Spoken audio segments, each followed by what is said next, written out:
Salut Grégory.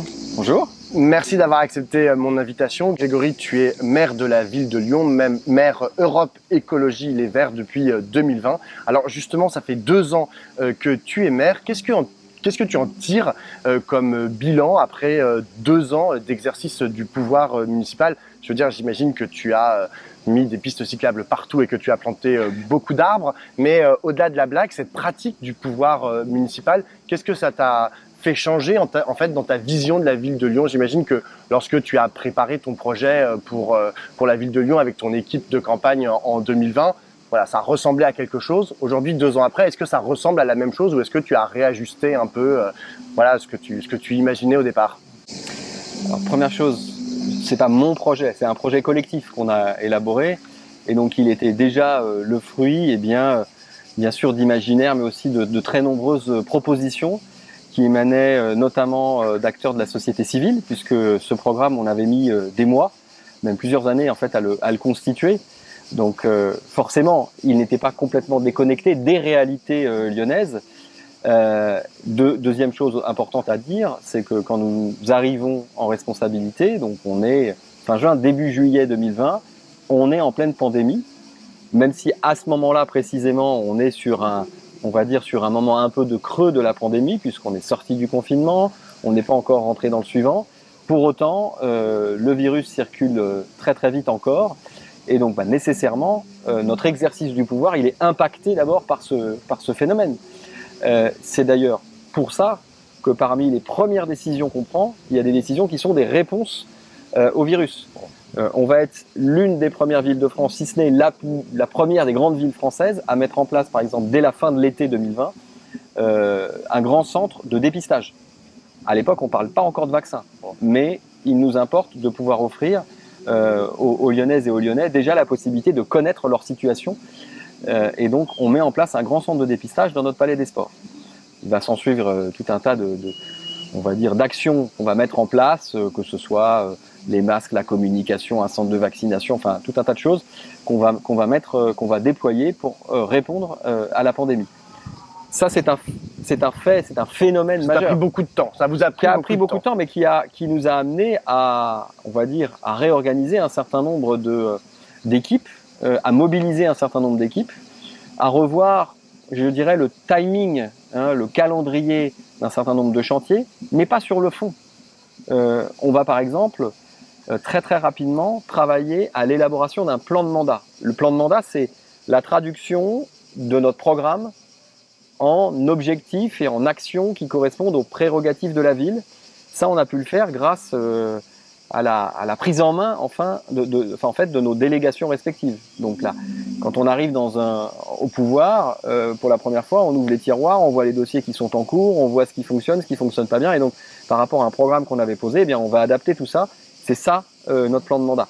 Et ça marche comme sur des roulettes ou pas? Enfin, je veux dire, là pour l'instant, je parle d'un plan, c'est une planification. Ouais. Et cette planification, bien évidemment, on en fait une traduction budgétaire. C'est ce qu'on appelle une programmation pluriannuelle des investissements.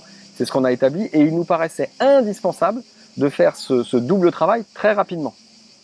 La PPI donc la programmation pluriannuelle des investissements, c'est un document réglementaire, mais pas le plan de mandat. Nous, on a voulu faire les deux vite pour dire très très vite là où on allait, ce qu'on allait faire.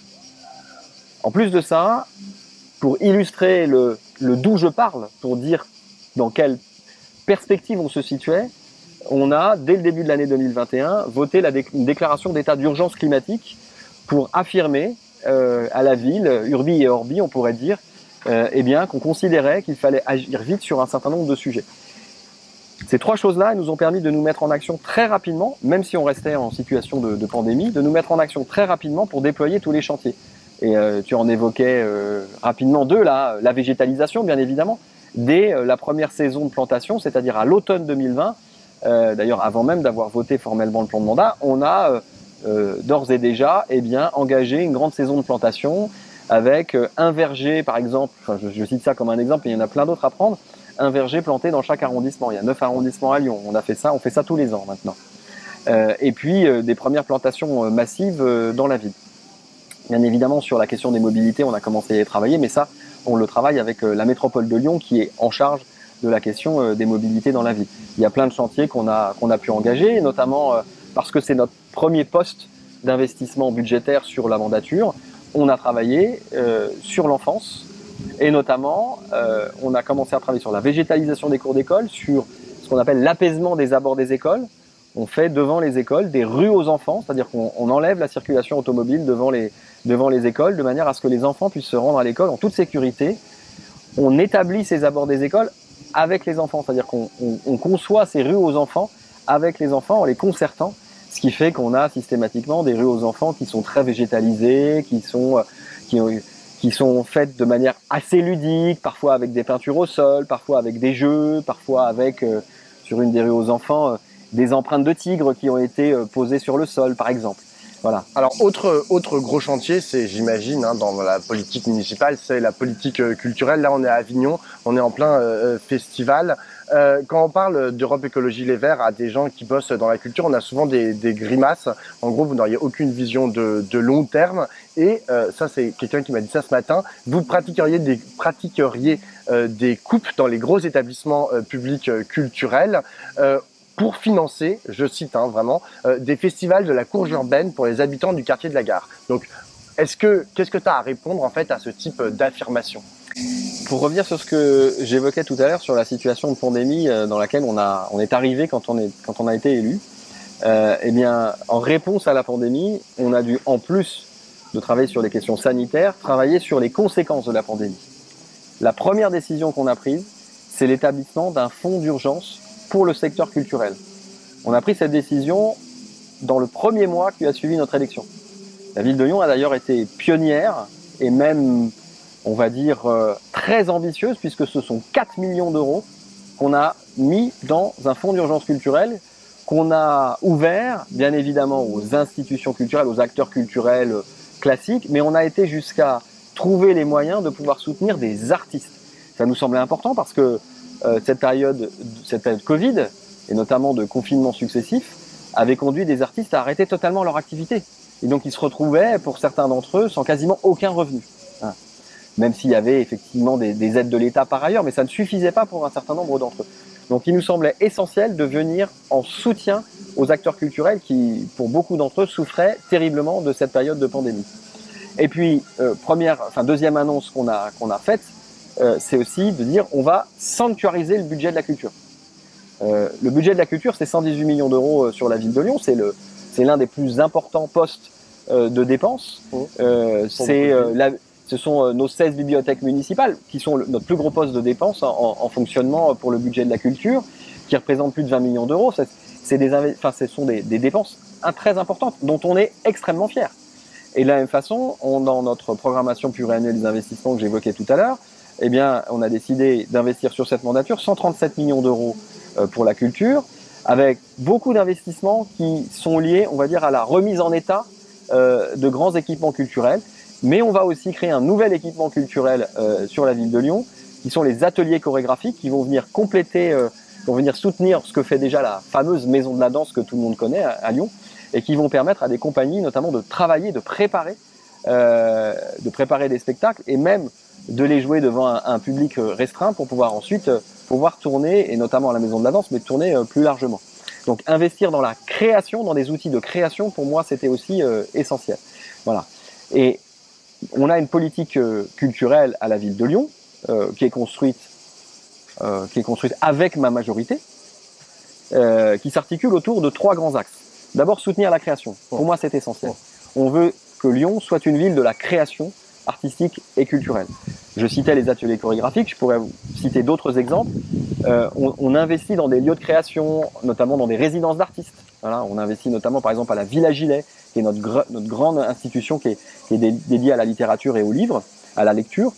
On veut faire en sorte que la Villa Gilet puisse accueillir en résidence des artistes, écrivains, notamment certains qui pourraient être dans leur pays empêchés d'exercer leur art parce que pourchassés, etc.